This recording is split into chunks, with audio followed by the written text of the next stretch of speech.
ಗೆಳೆಯರೆ, ಗ್ರಾಮ ಸ್ವರಾಜ್ಯ ಮೀಡಿಯಾಗೆ ಸ್ವಾಗತ ಸುಸ್ವಾಗತ. ನಾನು ಚಂದ್ರಶೇಖರ್ ಬಾಳೆ.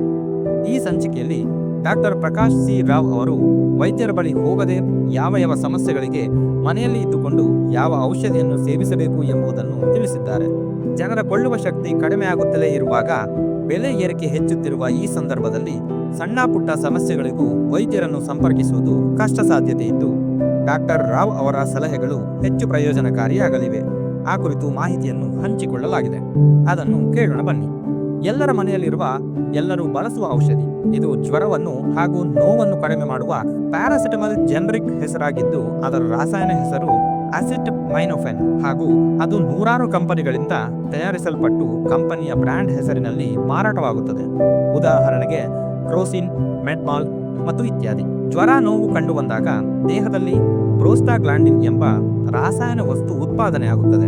ಆಗ ಪ್ಯಾರಾಸಿಟಮಲ್ ಬಳಸಿದ್ದಲ್ಲಿ ಅದು ಪ್ರೋಸ್ಟಾಗ್ಲಾಂಡಿನ್ ನಾಶ ಮಾಡಿ ಜ್ವರವನ್ನು ಹಾಗೂ ನೋವನ್ನು ಕಡಿಮೆ ಮಾಡುತ್ತದೆ. ಪ್ರಮಾಣ: ವಯಸ್ಕರಲ್ಲಿ 500ರಿಂದ 1000 ಮಿಲಿಗ್ರಾಂನಷ್ಟು ಔಷಧಿಯನ್ನು ಜ್ವರ ಹಾಗೂ ನೋವು ಕಡಿಮೆ ಮಾಡಲು ಬಳಸಬಹುದು.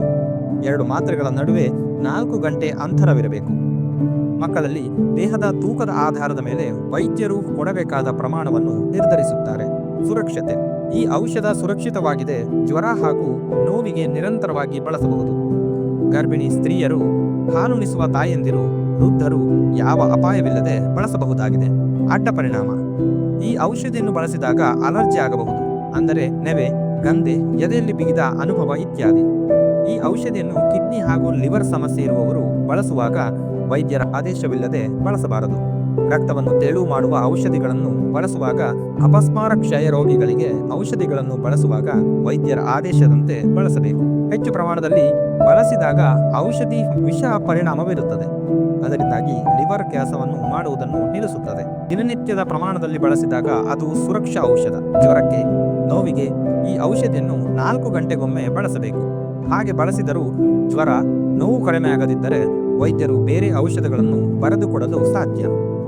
ಜ್ವರ ಹಾಗೂ ತಲೆನೋವು ಬಂದಾಗ ಪ್ರಾರಂಭದಲ್ಲಿ ಈ ಔಷಧಿ ಇಲ್ಲದೆ ಬೇರೆ ವಿಧಾನದಲ್ಲಿ ಜ್ವರ ಕಡಿಮೆ ಮಾಡಲು ಪ್ರಯತ್ನಿಸಬೇಕು. ಉದಾಹರಣೆಗೆ ಹಣೆಯ ಮೇಲೆ ತಣ್ಣೀರಿನ ಬಟ್ಟೆ ಹಾಕುವುದು, ದೇಹಕ್ಕೆ ಬಿಸಿ ನೀರಿನಲ್ಲಿ ಸ್ಪಾಂಜ್ ಬಾತ್ ಮಾಡುವುದು, ಪಾದದಲ್ಲಿ ನೋವಿದ್ದಲ್ಲಿ ಕಾಲನ್ನು ಬಿಸಿ ನೀರಿನಲ್ಲಿ ಇಡುವುದು ಇತ್ಯಾದಿ.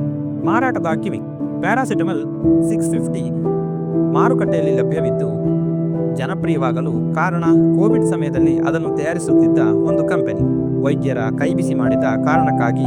ಆದರೆ ಅದು ಔಷಧಿ ಎಂದೇ ಅಧಿಕೃತವಾಗಿ ಗುರುತಿಸಲಾಗಿಲ್ಲ. ಎಲ್ಲ ವೈಜ್ಞಾನಿಕ ಪದ್ಧತಿಯ ಔಷಧಿಗಳನ್ನು ವೈದ್ಯರ ಆದೇಶವಿಲ್ಲದೆ ಬಳಸಬಾರದು. ಕಾರಣ ಅಡ್ಡ ಪರಿಣಾಮಗಳು.